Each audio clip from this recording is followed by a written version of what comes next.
Okay, let's unpack this. We are looking at a set of sources centered on what might be the most consequential and, well, maybe the most ironic institutional financial play of this entire cycle. I think ironic is the perfect word for it. We're talking about the quiet accumulation of MicroStrategy, MSTR, shares by some of the largest investment firms on the planet. I mean, these are institutions known, internationally for their deep, almost religious conservatism and caution. It's a seismic shift. And the fact that this is happening so quietly, almost through a kind of accounting loophole, that's really the key point here. Right. These institutions are explicitly constrained by their own policies from touching volatile digital assets directly, yet their actions, what they're actually doing with their money, reveals this profound conviction that they simply cannot afford to ignore the underlying exposure. Absolutely. And our mission today is really custom tailored for you, the learner. We are here to cut through the massive amounts of noise, the crypto hype, the bearish commentary, all the confusion surrounding these new investment vehicles, to understand what the world's biggest, most conservative money managers are truly signaling with their capital. Exactly. We're diving deep into the 13F filings. These are the documents that reveal what large investors are actually holding, to analyze the specific mathematical models they're running, and, critically, the structural advantages that make MSTR the chosen proxy, even over the newly launched Spot Bitcoin ETFs. And the source material we've gathered pulls directly from those institutional filings. It correlates those, very dry mandated numbers with a robust Bitcoin market rebound and these crucial accelerating corporate treasury trends. What we have is an accounting deep dive disguised as a sophisticated market strategy session. It forces us to confront the big question then. When a massive institution, I'm talking one that manages capital exceeding the GDP of many developed nations, and one that publicly shies away from crypto, when they start discreetly accumulating billions in a highly leveraged Bitcoin-centric stock, what precise signal are they sending to the market? And what's the math? Exactly. What specific conservative math is underpinning that decision? What's fascinating here is that this completely bypasses the whole narrative of retail speculation. This isn't about, day traders. This is about permanent capital money that has a mandate to last for generations, finding the cleanest, the most defensible, and the most compliance-friendly pathway to uncapped upside in the digital asset revolution. A compliance-friendly pathway. That's a great way to put it. And this behavioral shift from the most risk-averse players, it suggests that the core of the Saylor thesis, the idea of leveraging a corporate treasury to continuously acquire Bitcoin, is no longer some fringe idea. It's officially too big, too smart, and too profitable for even the largest, most cautious institutions to ignore. That sets the stage perfectly. And we have to start with the name that introduces the most profound irony into this story: Vanguard. Let's dive into Section 1. Focusing on what we're calling the Vanguard bombshell, a $3.2 billion endorsement. The contradiction is just staggering. I mean, Vanguard manages close to $8 trillion in assets globally. Trillion. It's a number that's hard to even comprehend. Right. And they built their entire brand identity on being the low-cost, index-hugging, buy-and-hold titan of conservatism. Their mandate is to provide safe, reliable, long-term returns, often shunning anything that smacks of volatility or tactical speculation. And we can't just gloss over their very public, almost moral stance against direct digital asset exposure. I remember when the Spot Bitcoin ETFs were finally approved, Vanguard was one of the few major firms that just flat-out refused to offer them to their retail brokerage clients. They absolutely did. They doubled down on the idea that direct crypto was inherently too volatile and too speculative for their clients. It was. Yeah. They were essentially taking a highly visible stand against the asset class itself. You saw the press releases, the statements. Their press releases took the high road, certainly, but their actions, as uncovered in the latest institutional filings, the 13Fs, they reveal a profound misalignment between their public statements and their actual capital allocation strategy. Okay, so what did the filings show? In those recent filings, Vanguard was shown to have dramatically increased its existing MicroStrategy position. They added millions of new shares. And when you aggregate those purchases, the scale it's just hard to believe. The source material details that Vanguard's total stake is now roughly 15.4 million shares. At the closing price used in the analysis, that holding is valued at a staggering $3.2 billion.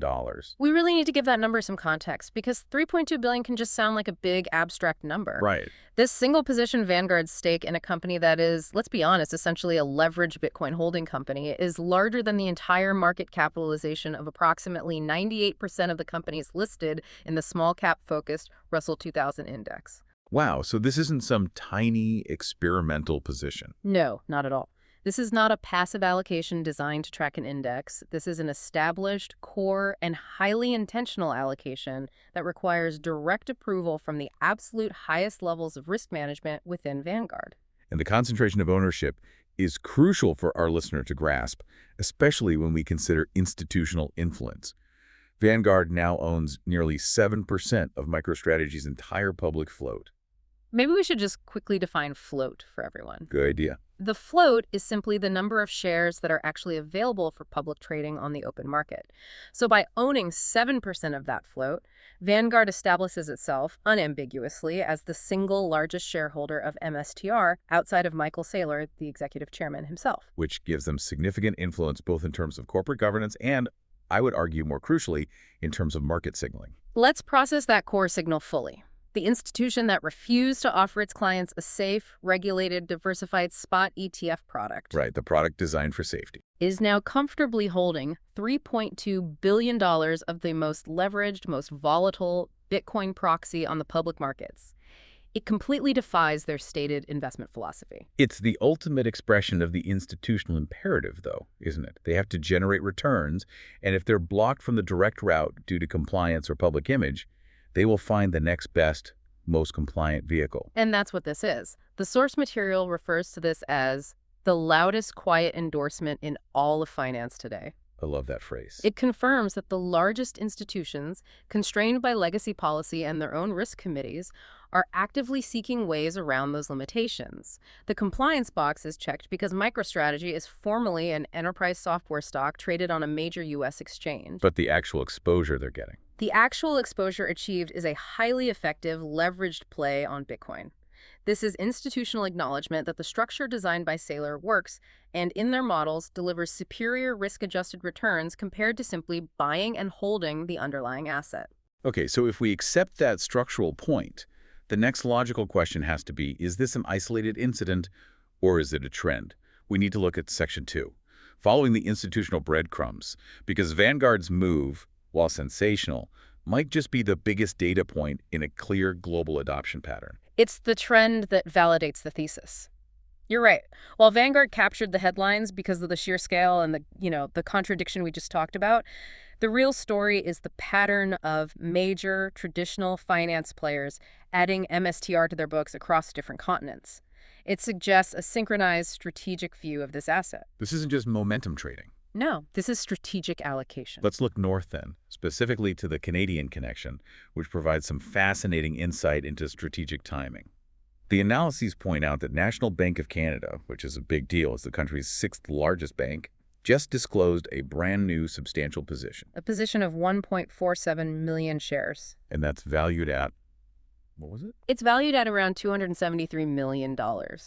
But like you said, the value is less important than the strategic timing of the purchase.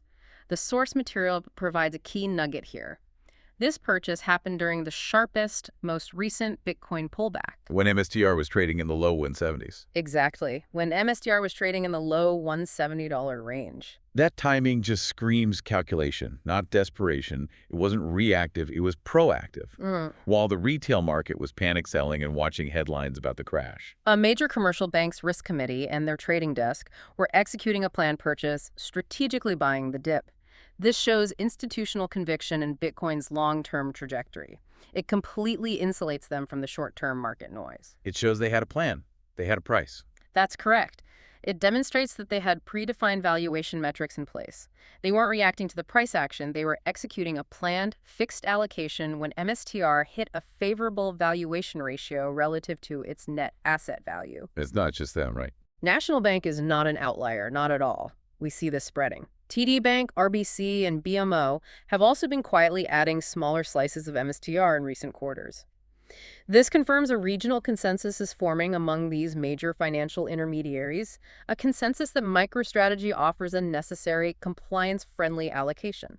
And the institutional observation extends well beyond North America, which gives it a crucial macro context. The source material highlights this intense observation coming from Japanese megabanks. Yes, and many of those banks recently incurred significant losses to the tune of 3.3 trillion yen due to volatility in traditional sovereign bond holdings. That detail is so critical because it ties the strategy directly to the crisis in traditional finance.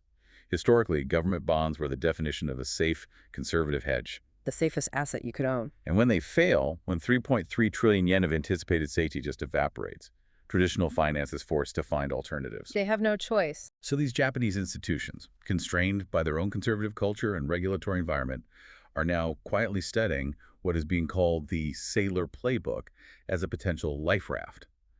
But why MSTR specifically, and not just buying the underlying asset? Because MSTR provides two things, compliance and leverage. If they bought Bitcoin directly, it would likely face insurmountable regulatory hurdles or require massive balance sheet write-downs due to conservative accounting rules. It's a non-starter. It's a non-starter. But buying a U.S.-listed technology stock with a Bitcoin corporate treasury, that is compliant. It offers them a structured, debt-leveraged countermeasure against the systemic failure of the traditional fixed income assets they've relied upon for decades. They see Bitcoin, structured through MSTR, as an ultra-long duration, hard asset hedge against fiat debasement and bond market instability. So let's synthesize the thesis here. We have this cohort of sophisticated global players, Vanguard, Canadian banks, and these watching Japanese institutions, all moving into MSTR. What specific structural advantages are they seeing that justify this approach, especially now with the ease of just buying a spot ETF? It's because they realize that holding Bitcoin through MicroStrategy provides a unique combination of structural advantages that no open-ended ETF can fundamentally match. The analysis lays them out as sort of three pillars: permanent capital, self-custody control, and the ability to compound wealth at the corporate level without the constraints of forced selling or rebalancing. That permanent capital detail is the real differentiator. Let's dive into Section 3, MSTR's structural advantage versus spot Bitcoin ETFs, because we need to clearly define the mechanical difference for the learner. We have to first acknowledge the scale of demand, though. The broad context of inflows confirms that demand for Bitcoin exposure is just massive. Oh, absolutely. Spot Bitcoin ETFs have pulled in $35 billion of net inflows in just the first 11 months of the year. BlackRock's IBIT alone has been adding around $1 billion per week on average. This shows huge, undeniable passive demand. So if the ETFs are capturing all this massive passive demand, why are institutional allocation strategists choosing MSTR for their large, strategic, high-conviction allocations? Let's highlight that structural difference, MSTR's undeniable edge. This really comes down to understanding the purpose of the two vehicles. The new spot ETFs, while regulated, operate like mutual funds or trusts. They have hard creator redemption limits, which means they have to hold cash or the underlying asset to meet investor redemptions. And there's counterparty risk. They also introduce third-party counterparty risk because they rely on custodians. And the crucial operational constraint. What's the real weak point? They must buy and sell to meet redemptions. If the market tanks and investors pull their money out of the ETF manager is forced to sell Bitcoin, often at exactly the worst possible time, which then contributes to more market downward pressure. Which is the definition of forced volatility. It feeds the downward spiral. Precisely. MicroStrategy, by contrast, operates on a completely distinct corporate treasury model. They are an operating software company that just happens to use Bitcoin as its primary treasury reserve asset. And they hold the keys. They hold the actual keys to their Bitcoin, meaning they have self-custody control. And crucially, they never have to sell a single coin to meet shareholder redemptions because shareholders can only sell the stock on the open market, not redeem the underlying Bitcoin from the company's treasury. So if the stock drops and they need capital, they don't sell the Bitcoin.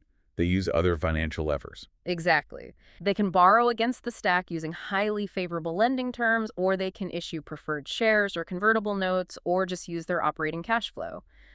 This structural purity, the ability to hold through deep market cycles and never be forced to sell the underlying asset, is the key structural advantage that these institutions value above everything else. It allows the Bitcoin stack to sit and compound for decades. Unmolested by market turbulence or investor panic, yes. So when we analyze institutional allocation strategy, the source material suggests this structural edge dictates MSTR's role in a large portfolio. Correct. For conservative institutions seeking truly uncapped upside and a mechanism to avoid the Know Your Customer KYC and anti-money laundering AML scrutiny that comes with the highly regulated ETF product, MSTR is the cleaner path.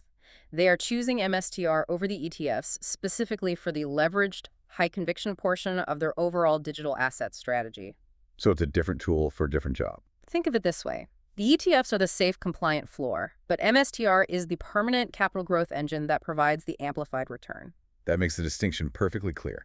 They treat MSTR not just as a stock, but as a perpetual, structurally superior, compounding call option on the entire asset class.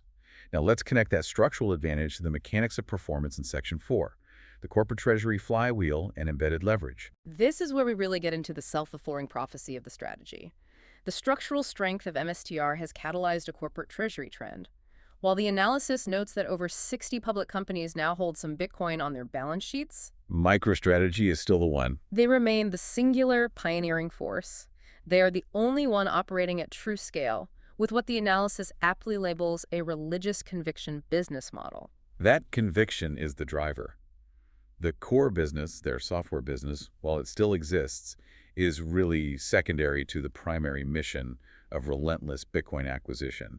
And this strategy is now being validated globally. It is. We are seeing major validation examples. The source points to Metaplanet in Japan and Semler Scientific in the US as recent high-profile converts, adopting the Saylor playbook for their own corporate treasuries. And there are rumors of others. Oh, yeah.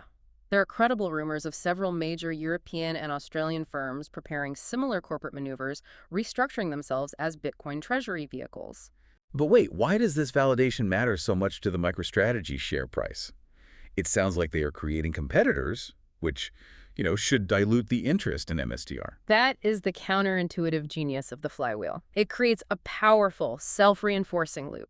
Every single time another public company validates Saylor's thesis and puts Bitcoin on its balance sheet, it drives more capital, more attention, and more institutional legitimacy toward the original pioneer, MSTR.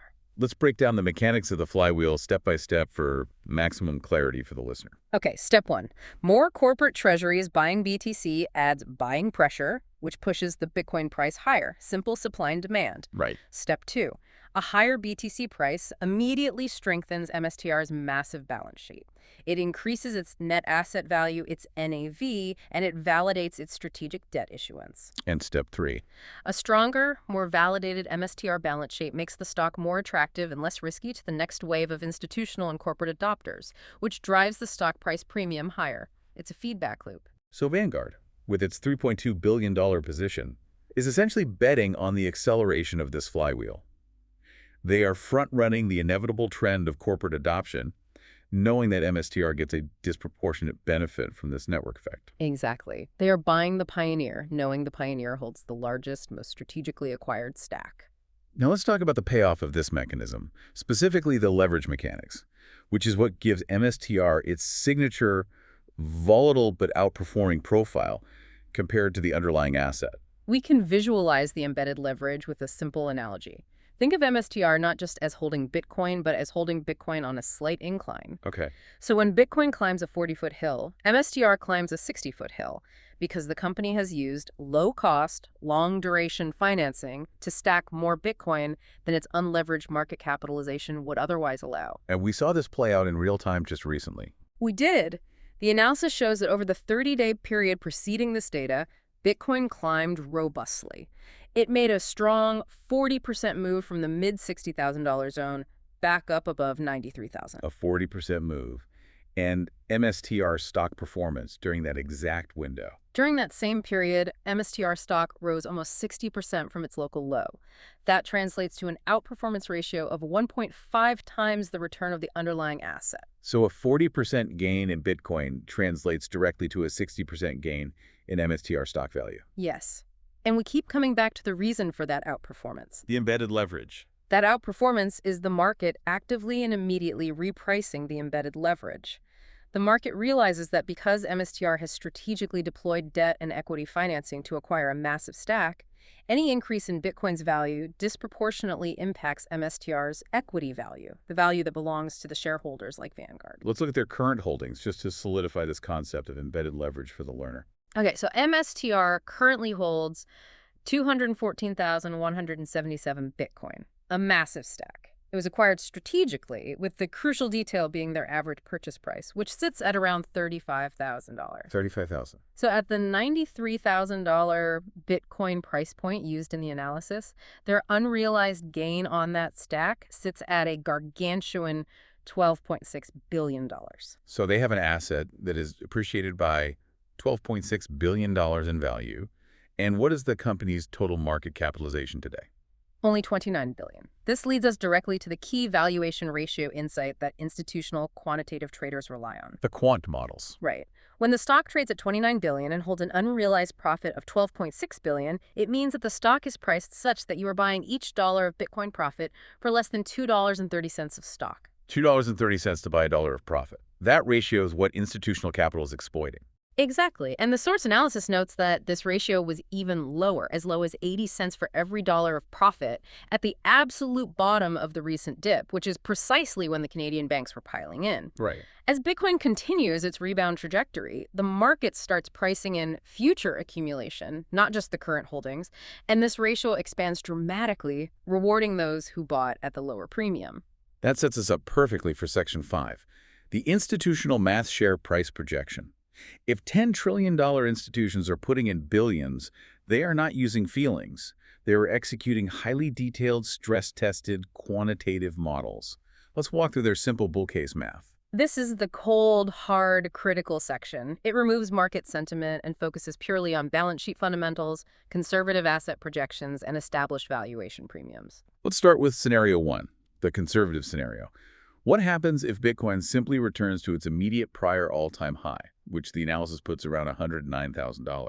Okay, so if BTC reaches 109,000, that requires only a modest 17% rise from the 93,000 mark used in the current analysis. It's not a huge jump. At that level, MSTR's existing unleveraged stack of 214,177 BTC is instantly worth $23.3 billion. And we have to account for the rest of the enterprise, right? That provides a floor value. Correct. We add the value of their core enterprise software business, their significant cash reserves, and then we subtract the value of outstanding preferred shares and convertible debt. This calculation pushes the total net asset value, or NAV, the fair market value of all assets minus all liabilities, to nearly $30 billion. And then the critical step, applying the premium. Right. MSTR stock typically trades at a premium to its NAV because the market values that permanent capital advantage and the embedded leverage we've been talking about. The stock currently trades at a 1.19 times premium, which is considered low by historical standards. So what happens if we apply that premium? If we apply that modest current premium to the nearly $30 billion NAV, that already justifies a share price of around $350. So institutions are looking at MSTR and realizing that a $350 stock price is justified by a mere 17% rise in the underlying asset. That is a potent, high-probability, short-term trade, even for a conservative allocation. It is. And here is the next part of the calculation the market is still underestimating: the accumulation advantage and future purchasing power. MicroStrategy has methodically created what you could call a cash fortress that ensures future accumulation will occur with minimal dilution risk. Tell us about the financial structure of that fortress. Well, they have zero principal debt maturities until 2028. This provides a massive runway of financial stability. And crucially, they recently announced they hold $1.4 billion in cash reserves just sitting there, ready to deploy. Well, war chest. Exactly. This financial buffer means MSTR can maintain its aggressive strategic buying throughout the entire next leg up in the market without being forced to issue a single new share via its at-the-market equity program, unless they choose to accelerate buying dramatically. This strategic detail directly addresses the main FUD point, the main fear, which we will tackle soon. But the core insight here is the self-funding accumulation power.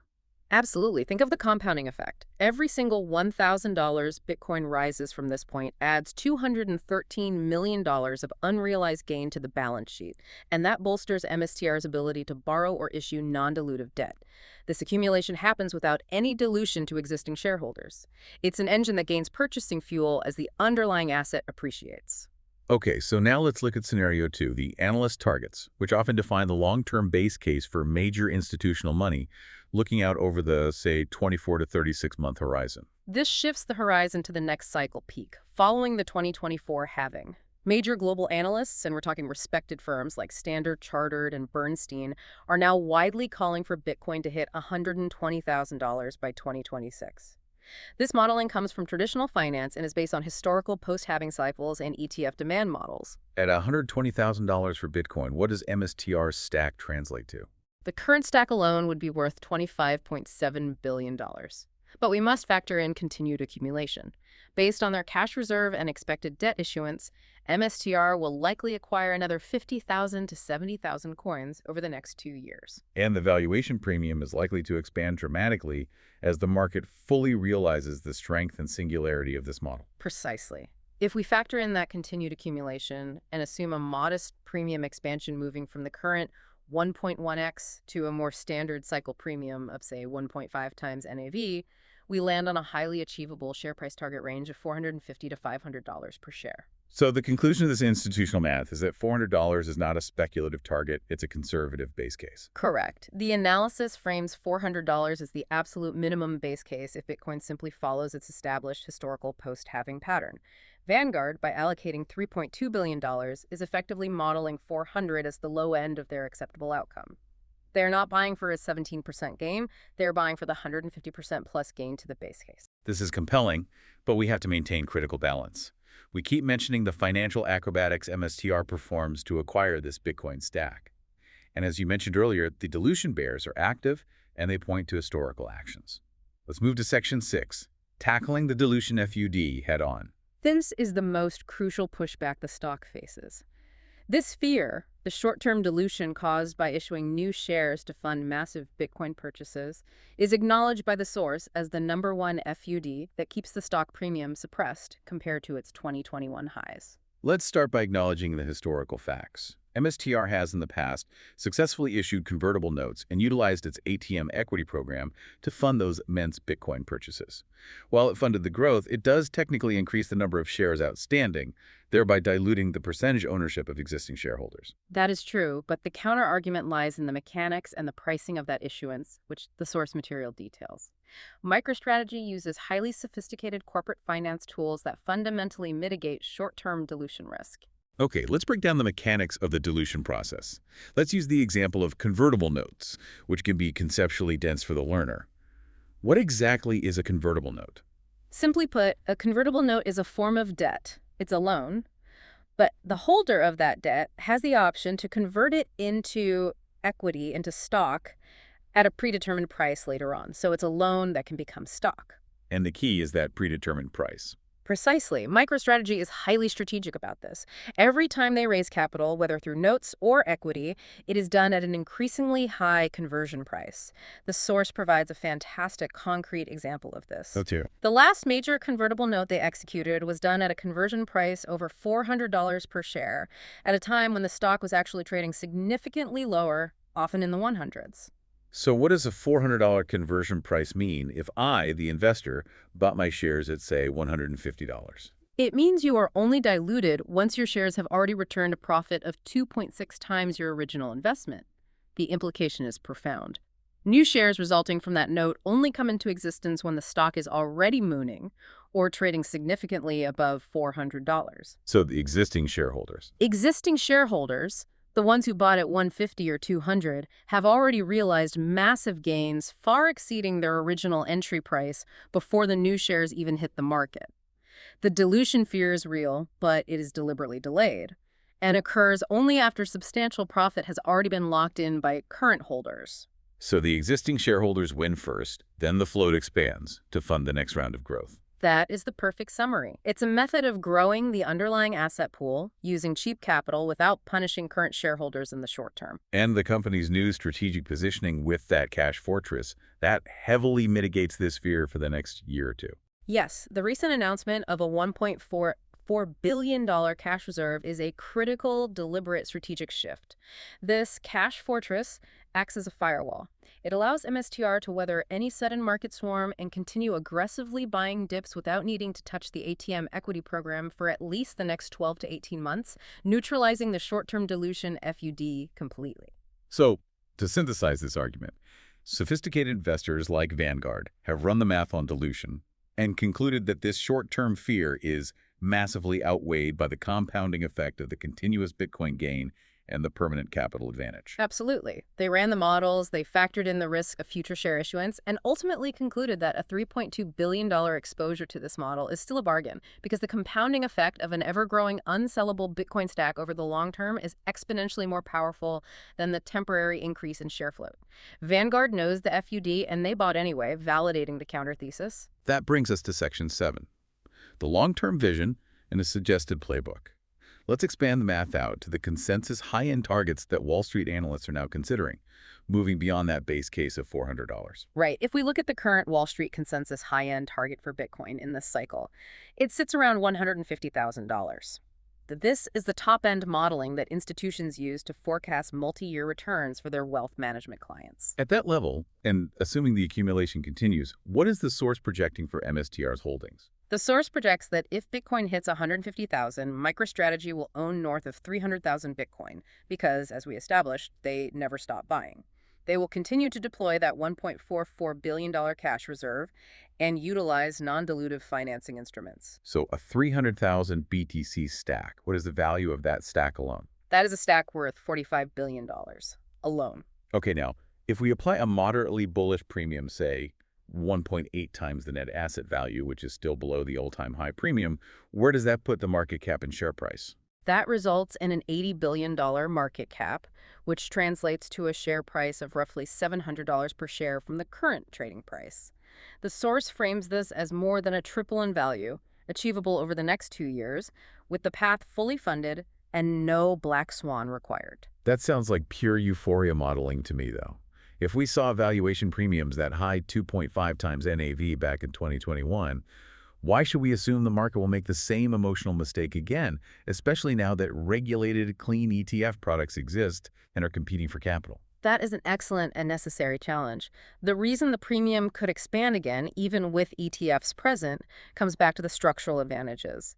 The ETF is a commodity proxy. MSTR is a leveraged permanent capital vehicle run by a management team with a dedicated mandate. And investors will pay for that. Investors will pay a premium for that singularity and the guarantee against forced selling. Furthermore, the 2021 premium was driven largely by retail interest. The next expansion will be driven by institutional scarcity. Institutions like Vanguard cannot buy 7% of BlackRock's ETF float. They can, however, buy 7% of MSTR, giving them outsized influence and a cleaner balance sheet structure. They are paying a premium for control and leverage, which the ETF simply cannot provide.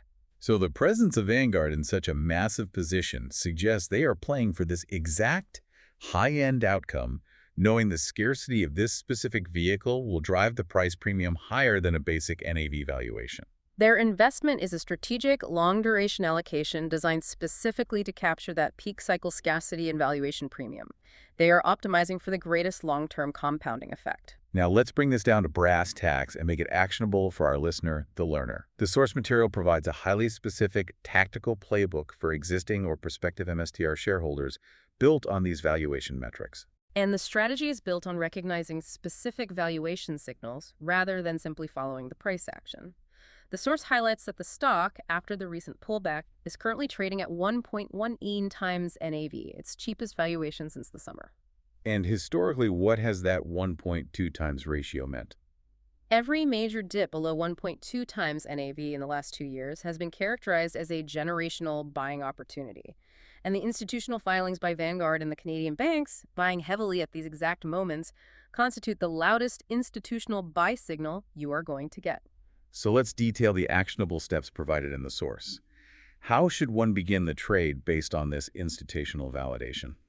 The primary action suggested is dollar cost averaging, or DCA, on any weakness that pushes the price under $190 per share.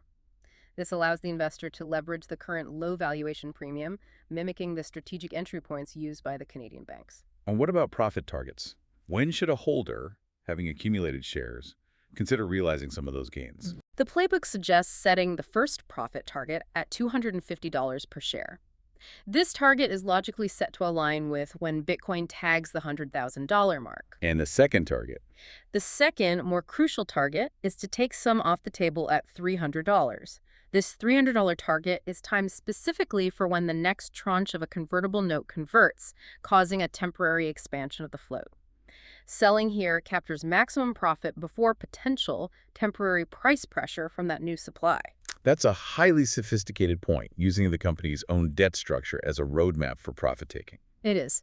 Finally, the advice is to let the rest ride toward the $400 plus base case target as Bitcoin enters full price discovery in 2026, and perhaps towards that $700 high-end target if the premium expands. That seems like a very responsible strategy, taking profit at specific corporate milestones while maintaining core exposure to the massive leveraged upside. But volatility is guaranteed in this name. How do they manage the risk of a sharp correction? Risk management is essential to surviving the volatility that MSTR guarantees. The playbook suggests using a trailing stop mechanism. Specifically, use the 20-day moving average as a trailing stop on half the position and the 50-day moving average on the other half. That combination is smart. The 20-day stop protects the majority of recent gains if momentum breaks down quickly, while the 50-day stop allows the investor to ride through normal short-term volatility, ensuring they don't get shaken out of a long-term trend. It allows the existing holder to leverage the permanent capital model of MSTR for compounding returns while applying smart, liquid trading principles to their own personal position, ensuring that the paper gains are converted into realized gains when the cycle peaks. Exactly. So the final summary here is robust, based on everything we've reviewed from the institutional filings and the mathematical models. The $3.2 billion position from the most conservative institution on Earth confirms the macro thesis. Big permanent capital is all in on the Saylor thesis. The institutional adoption wave isn't finished. It is just getting started. The Bitcoin rebound is here, the corporate treasury trend is accelerating, and MicroStrategy is structurally the sharpest tool in the shed to ride that wave because it solves the compliance and leverage problems simultaneously. Here's where it gets really interesting for me.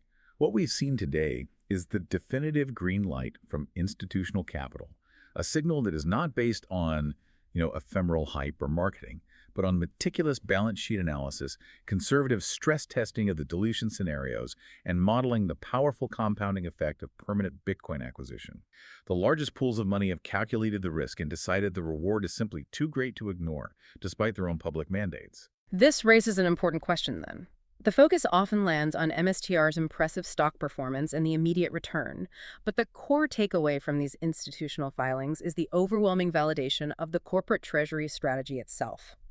This is not just about one stock, it's about establishing a powerful, highly leveraged, and structurally superior model for integrating a decentralized, volatile asset into the framework of traditional corporate finance. It's the birth of a new financial structure designed to bypass legacy constraints. Indeed. We've established that highly constrained institutional players like Vanguard and major Canadian banks are leveraging the corporate structure to access permanent capital Bitcoin compounding precisely because they cannot easily do it through their own products or their primary balance sheets. For you to consider, if the most cautious, most bureaucratic commercial financial players are moving heavily in this direction using this corporate proxy, what does this imply about the eventual adoption of this strategy by even larger, more risk-averse entities? Where does this go next? Think about sovereign wealth funds looking to diversify massive pools of national wealth, or perhaps even central banks looking for non-traditional, non-fiat reserve assets to hold against the backdrop of global debt and currency instability. If the cautious commercial dominoes are falling, the ultimate adoption potential for this corporate treasury playbook on a global scale is nearly limitless. It's a compelling thought to mull over as this trend accelerates across the globe.